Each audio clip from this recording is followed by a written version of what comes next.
Push me, Megatron. My desire for power is as great as yours. Power flows to the one who knows how. Desire alone is not enough. Time makes all things possible. I can wait.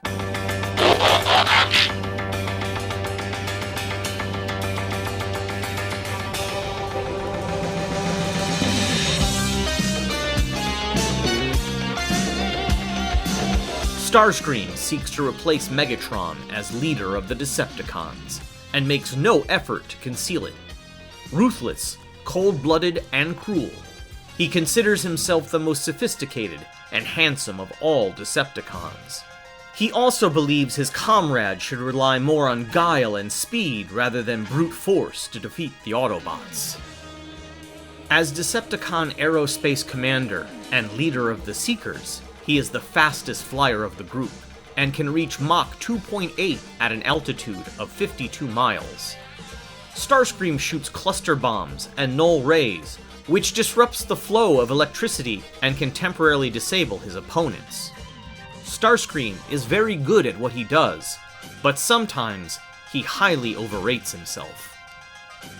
Originating as the Jet Robo figure from Takara's Diaclone line, Starscream was imported to Hasbro in 1984. His mold was recolored to produce Thundercracker as well as Skywarp, and later, Thrust, Dirge, and Ramjet. Early plans were to call the character Ulktar, which, for obvious reasons, was changed to Starscream. Ulktar? Why?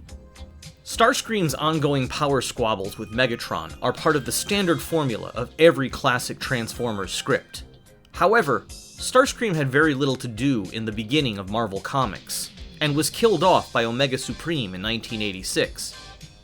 He was, however, revived in time to become the main villain in the Underbase saga to celebrate its 50th issue.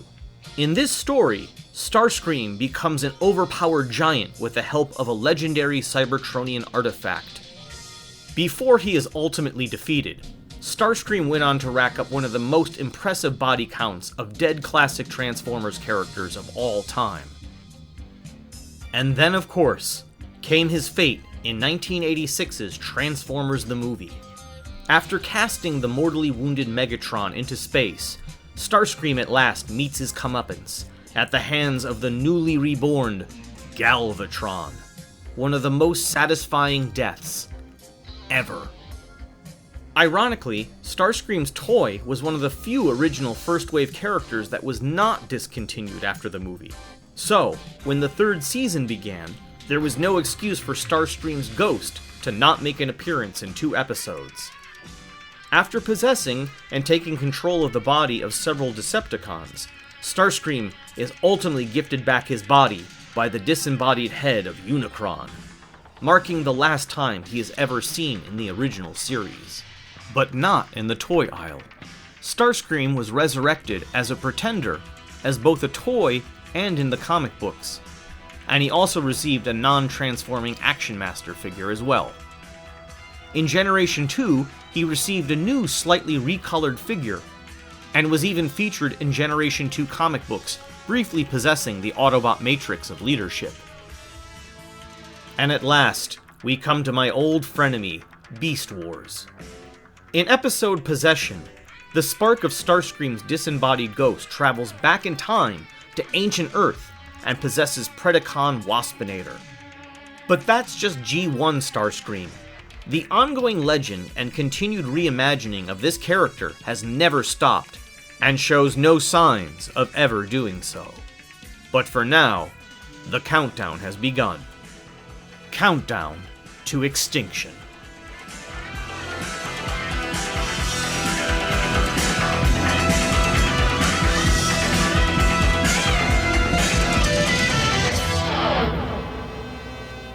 You're back!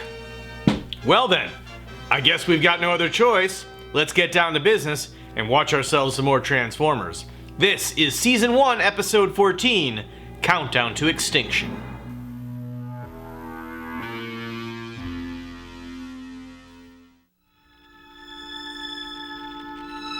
By bringing Cybertron into Earth's orbit, and harvesting the unleashed energy. Megatron leaves the world in ruins, but Optimus Prime and the Autobots fight back and destroy Megatron's starship, releasing enough energy to knock Cybertron out of Earth's orbit. And now, the Autobots begin the repair of the shattered planet. More! Straighten it up! There! That does it! Yes, the entire planet has been devastated, and the Autobots plan to set everything right with a little infrastructure work.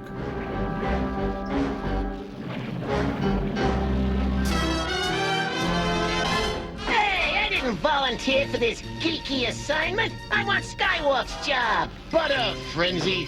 Geekworks made for a geek. Like you. Meanwhile, back at Decepticon base, we see how lost and petty they become without leadership. Me, you walking junkyard! Silence! Megatron! But Megatron, we thought you were, you know... Well, think again! I've only lost a starship, not the war. Now I have some unfinished business with the good Dr. Arkeville. He's gone, and so is Starscream. I don't like that. I don't like that at all. Just as the pattern follows for all of Season 1, the Autobots learn of the Decepticons' location and move out to pursue them. Autobots, roll out! There! Head downward! Into that clearing! My laboratory is close by!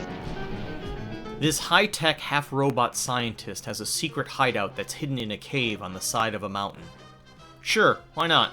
My lab is an impenetrable fortress until I activate the front portal with a voice command. Then activate your mouth. I, Dr. Arkeville, genius of science, say, open sesame! How original. Establishing that Starscream is familiar with Alibaba and the 40 Thieves, they proceed into Dr. Arkeville's lab. Hold me. An exponential generator. The ultimate power source. Careful, Starscream! Disturb the generator's rhythmic pulse, and the Earth and every living thing on it will cease to exist! I do not care about this minor planet. Driving, the Autobots catch up with the Decepticons. Megatron! Autobots following below! Stand by! The Decepticons! They're escaping! After them! They're... Save it, Ironhide. They're too fast for us in the air. Attack! The Decepticons engage the Autobots.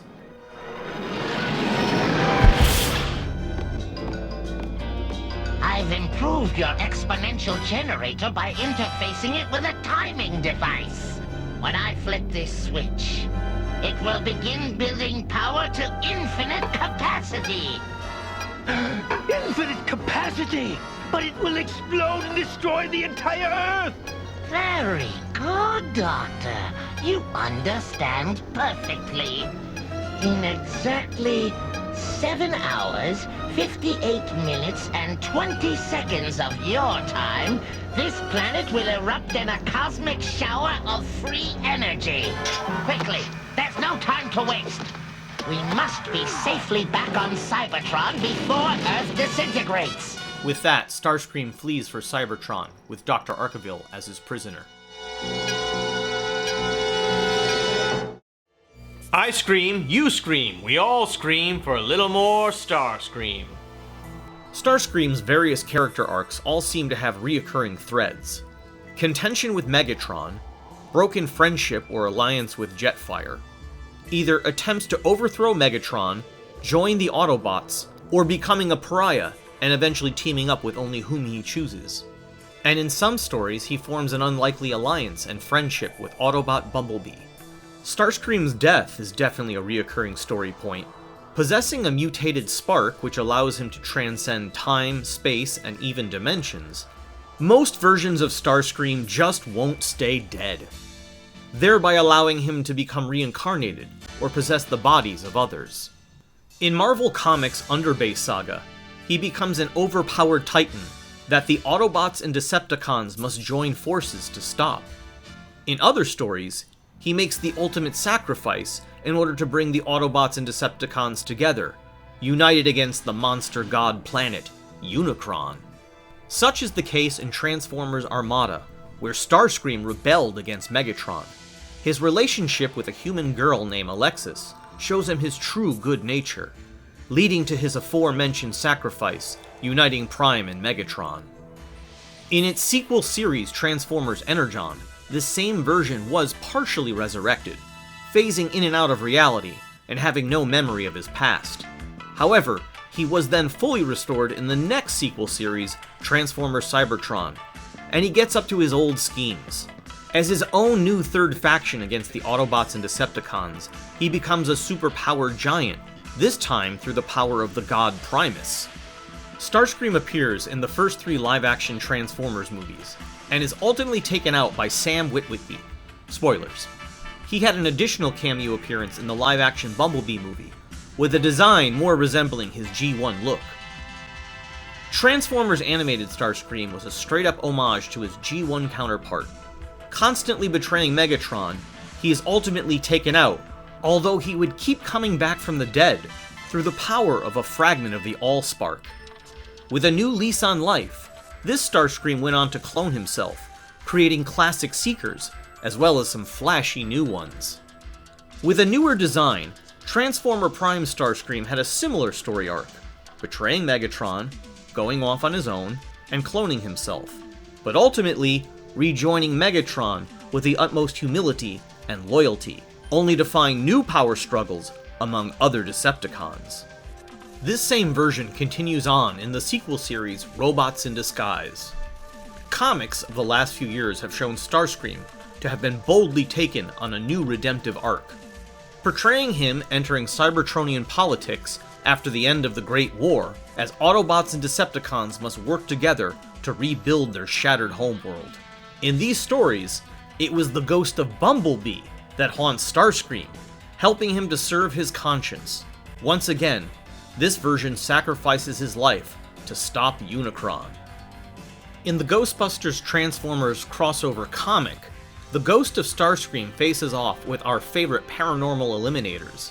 And yes, they made a tie-in Transformers Ecto-1 toy. In Machinima's Combiner Wars, he once again serves as a high-ranking leader after the war ends. Starscream uses his power this time to conceal his old ways. Seizing the enigma of combination, he becomes the ultimate combiner.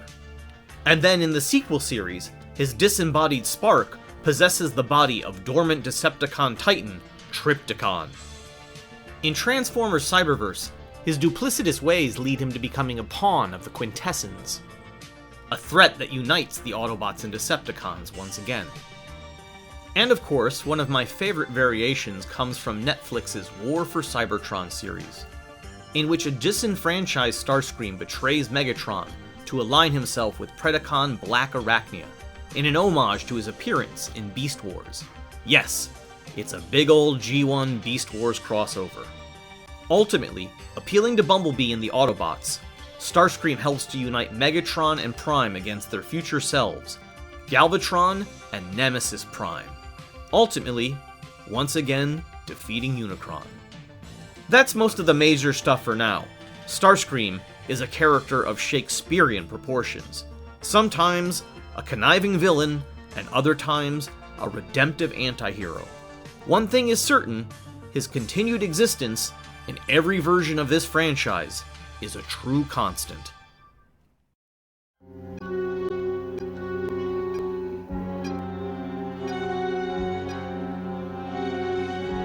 Starscream, I implore you! The total destruction of my world is unthinkable! Compassion from you, Doctor. Spare me your concern. Once we're on Cybertron, nothing will interfere with my plans. Before long, I shall be Lord Starscream, tyrant of the firmament! Thanks to the power of cheap and lazy animation, the Autobots and Decepticons begin shooting at each other.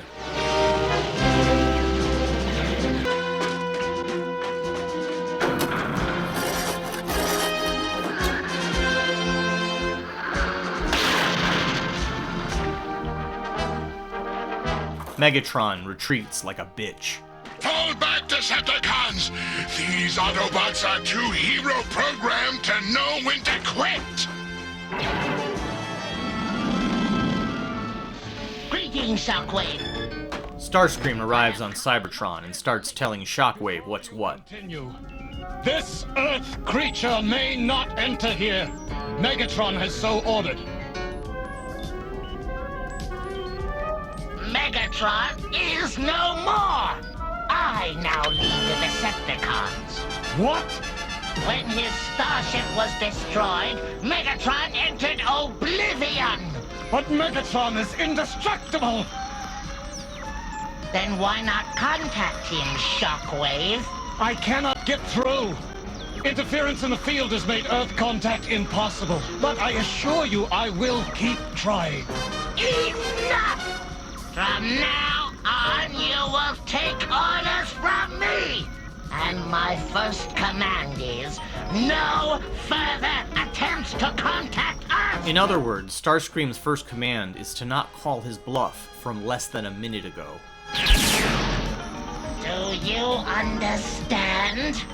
No further contact! Yes, Commander Starscream. We must begin setting up energy collectors. In less than 3 Earth hours, we will begin receiving energy from a limitless new source. Excellent! All is in readiness. Arkeville makes a foolish attempt to stop Starscream. I may not be able to save the Earth, but I can stop you from collecting the energy of its destruction! With dire consequences. You fool! Only a Decepticon can touch the controls when the Sentry Monitor is on. Take him to Repair Bay. The procedure does not go well for Dr. Arkeville. The Doctor must not have a chance to interfere again. Why the aerial stunt show? Prime, the Decepticons are gone. We'd better get after them.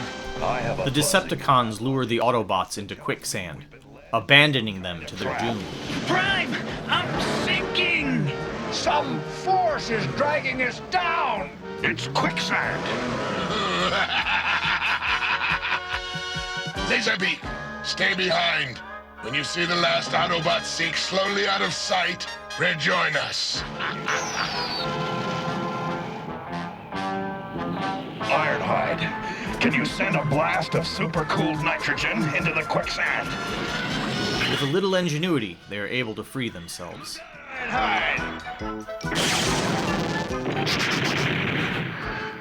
Gotcha! Jazz's car tape deck is able to play back Laserbeak's findings on Starscream and Dr. Arkeville. I'm going to allow this. Let's hear what Laserbeak taped. Yes, Starscream, I understand. Good. Take me to your secret laboratory. I have use for your other inventions. That is our next destination, Autobots. The Decepticons arrive at Arkeville's lab, finding the bomb. For some reason, they enter without saying "Open Sesame." Seems like the right time to lock your big super scientist door.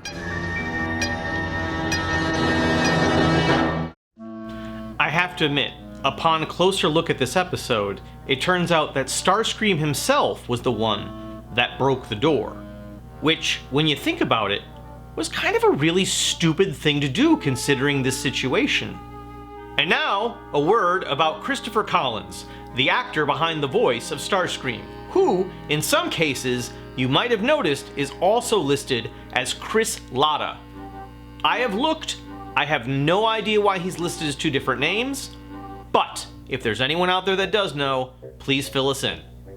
Christopher Collins, or Chris Latta as he's sometimes listed, was an American actor from Orange, New Jersey, who made many notable appearances in 1980s and 90s film and TV. In addition to screen acting, he was also a seasoned stand-up comic. Our next comedian has appeared on numerous television shows such as Mr. Belvedere and Doogie Howser, and he's also the voice on The Simpsons. He was the grand champion of the 1990 San Francisco comedy competition, and you're going to find out why. Here is Chris Collins.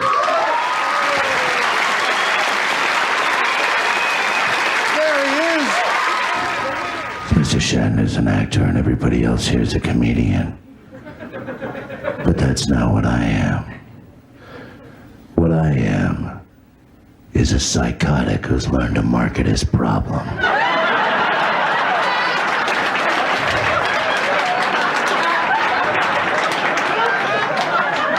Which makes me a little different from the other comedians you'll see in your life, because with me, if you don't laugh,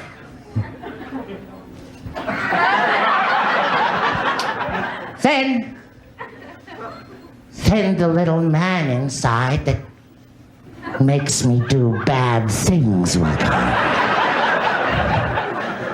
And I'll have to go back to the doctors again. But you won't know that. Although his routine may not have gone over well with today's college kids, his stand-up set definitely showcased his diverse voice acting range. So we did. We moved to 111th Street and Amsterdam Avenue in Manhattan. Anybody been to New York? Didn't go to 111th Street, though, did you?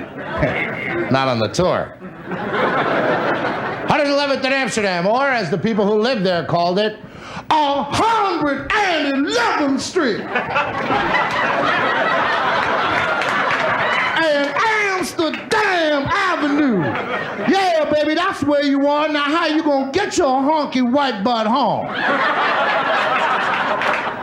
Now, a lot of people say to me, hey, Chris, that's a racist stereotype. And it would be. But those were the Irish kids. Outside of Transformers and G.I. Joe, he was featured in other Hasbro animated series, such as Visionaries, where he provided the voice for Darkstorm, Kravex, and Falcoman.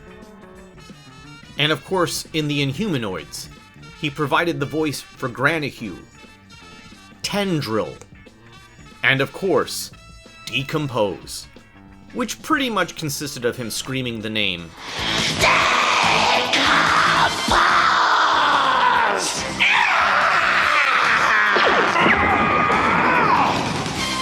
In G.I. Joe, he provided the voice for Gung-Ho, Ripper, Breaker, Steeler, Patrick O'Hara, that's Scarlet's father, Crimson Guard, Frostbite, Televiper, Cobra Officer, Cobra Soldier, Snakeling, and of course, Cobra Commander. And in the Transformers, he gives us the voices for Wheeljack, Sparkplug, Reflector, Laserbeak, a character that is sometimes listed as Frank Welker as well, Defensor, Sweep, Krunk, Skull Cruncher, Ferg, Slammer, Phil Geddes of the Geddes Brothers, and Cobra Commander listed as Old Snake, and of course, Starscream himself. Right after Transformers, in a series called Dino Riders, he played a character called Rasp.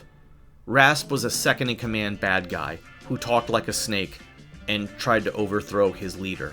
If you've never seen the show before, try to imagine what that voice would sound like. He later appeared in Star Trek The Next Generation as Klingon Captain Gredneblog. I don't know how to say that, but I like this episode a lot. Commander William Riker of the Starship Enterprise? That is incorrect. I don't understand. You are Commander William Riker, first officer of the Klingon cruiser the Fa. Or do you intend to disobey Federation orders? He also appeared as Captain Kargan. Commander Riker. Yes, Lieutenant, we're here. The Backlets seem pretty sincere. We want what we want. Our computer banks are non-negotiable. We want them. Believe me, they're nothing if not persistent. We want to be nothing if not persistent. And in Star Trek DS9, he was an alien mercenary named Durg. Simpsons fans would know Mr. Burns as being played by actor Harry Shearer, and bartender Mo Sislak as being played by actor Hank Azaria. However, in the first 2 seasons of the show, both of these characters were originated by Chris himself. Most haven't. Is Mr. Freely there? Who? Freely. First initial is IP. Hold on, I'll check. Is IP Freely here? Look at that man. He has the crowd in the palm of his hand. Haven't seen anything like it since Jolson. The roles of Mo Sislak and Mr. Burns needed to be recast after Christopher was taken from us in the year 1994, at the very early age of 44 years old. In his short time on this earth, he got to have an amazing run in the entertainment industry, and accomplish more than most of us dream of in a lifetime. There have been many reboots of both Transformers and G.I. Joe over the years, meaning there have been many versions of both Starscream and Cobra Commander, and with no disrespect to the many talented people who took up these roles afterwards, as a guy who grew up with the original versions of these characters, they've just never quite been the same for me.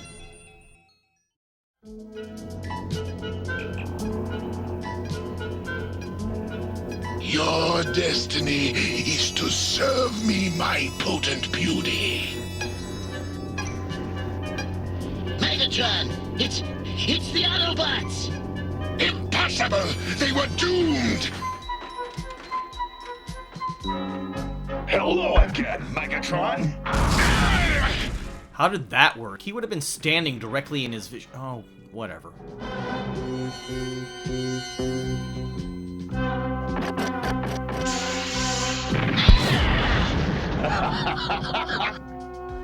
Your aim's improving, Megatron. Nice. Brace yourselves, kids. Your cartoon is about to take a very dark turn. Forgive the crude work of my Metacroids, Doctor. You're not pretty, but you are functional. You've turned me into a mechanical freak!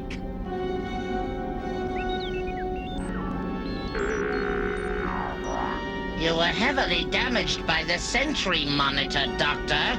Be grateful you exist at all. But I can't move! You deserve a rest, Dr. Arkeville. You must be exhausted from interfering with my affairs. Megatron and Prime find themselves in a standoff that requires them to work together. I only want what's mine. Megatron, come in!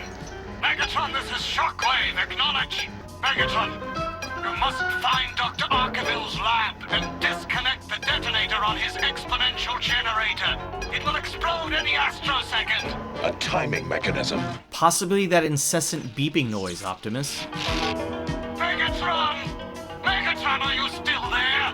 Everything is under control, Shockwave. That time's up! Why has there been no explosion? A malfunction in the timer. That must be it. You will go back to Earth to check it, Doctor. And how do you propose I get there? Oh, on my roller skates? The guy has a point. You're forgetting, Starscream. You're the only one who knows how the timing device works. You are the one who must return to Earth. Dr. Arkeville is left behind on Cybertron, and I shit you not, he is never seen or heard from again. I hope you're enjoying your cartoon, kids. One day, you're all gonna die. I've been lost in my work. Lost is an appropriate word. Your plaything has melted your housing. It's of no concern. I'll reduce temperature soon enough. Now get out of my way! Anything you say, Megatron. These two just can't play nice. I had to get this out of your hands. Careful. It's at a critical stage. No time to argue, Prime. Take this while I transform. Now load me. I'm sorry, what? What was... So, an explosion that was supposed to destroy the entire planet simply knocks Starscream out of space, and he lands on the ground right next to Megatron moments later. Welcome home, noble Voyager. Megatron? I thought you were... I mean, everybody was sure you...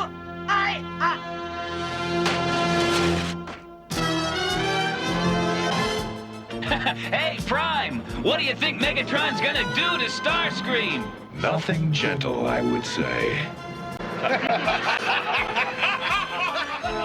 Think we've seen the last old star creep, all right. If that's the first thing, that's gone right all day. Also, that crippled old man was abandoned as a half-cyborg on the other side of the galaxy. He very likely starved to death a few days later. Hilarious!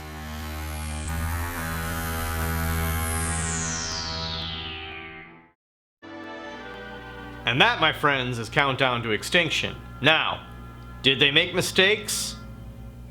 Yeah. Hey, Optimus, how'd you like to hear #1 on the Decepticon Hot Cassette charts? As I believe the Earthlings say, lay it on me, man. These shots show the blast moving Cybertron away from Earth. They're different from the last episode, and they both look like hot garbage. There's 2 Brawns, and now he's Gears. Yo, Gears! Get with it! Put that slab in right, or we're gonna be here till the Big Dipper gets rusty! Can't help but notice he's just standing there. Cool fish, bro. So normally I would let it slide. When we pull back, you can see that Soundwave's hand is the wrong color, but watch when he walks away. Boop! Starscream sets the timer to destroy Earth at 8 hours, and then he plans to fly to Cybertron. I have so many questions right now. Here we go. Starscream can travel at Mach 2.8, which is 2,148.354 miles per hour. More precisely, 0.597 miles per second. So let's pay close attention to the time here as Dr. Arkeville finally gets his ass into the cockpit. Taking flight at 7:56 and 19 seconds, going into commercial 12 seconds, coming back from commercial 7 hours 56 seconds and 7 seconds. Look at how far away from the planet we are.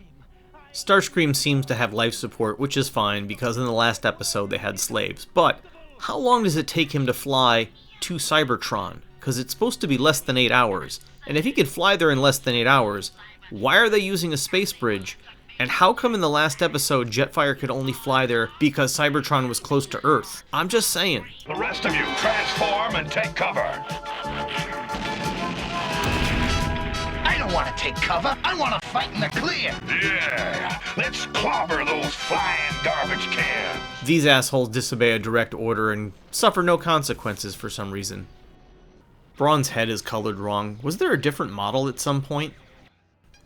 Okay, so the timer says 2 hours and 15 minutes, which means Starscream made it all the way to Cybertron in less than 5.5 hours, and still had time to perform surgery on Dr. Arkeville before expecting the explosion to destroy Earth. Also, there's no eyes on that Decepticon symbol. You must find Dr. Arkeville's lab and disconnect the detonator on his exponential generator. It will explode any astrosecond. A timing mechanism. Hey kids, can you find where that beeping noise is coming from? Can it be that clock that's been counting down? So the elderly disgruntled malpractice patient says, You're the only one who knows how the timing device works. You are the one who must return to Earth. and he's right. So Starscream flies all the way back to Earth. But this is going to be way less than 5.5 hours. So they step right outside. He talks dirty to Optimus. Now load me! And then he shoots his load into space. And then once again, like every other major explosion in this show, it just kind of goes off and doesn't really destroy the world like it's supposed to, and Starscream lands right here. Again, how long did that take him, and why don't any of the other jets try to fly back to Cybertron? Hey, Prime! What do you think Megatron's gonna do to Starscream? Nothing gentle, I would say. Think we've seen the last old star creep, all right. If that's the first thing that's gone right all day. Starscream will be back in 2 episodes. Oh wait, didn't they fly from Cybertron? Yeah, so why do they need starships or space... Oh, whatever. Well, as I like to say, I do hope they'll do better next time. Speaking of next time, I'm hoping that you'll be back here for our next episode of Plague of Insecticons, which, ironically, is the only episode in Season 1 that in no way features Starscream. So, maybe they had a plan. Maybe I'm just a guy in his late 40s watching too much Transformers. Maybe you need to stop judging me. Speaking of judging me, if you haven't already, please like, subscribe, and share this video, and I will see you next time. Snake, we have to talk. I have another project for you. Something worthy of my services, Mr. Drath? Or another of your vendettas? You spoke once of a technology your organization had developed. Synthoids, I believe. You could transfer minds from their original living forms to synthetic bodies. Oh, yes. Easily. Does that technology still exist, Snake? Is it for sale? This is the world, Mr. Drath. Everything is for sale.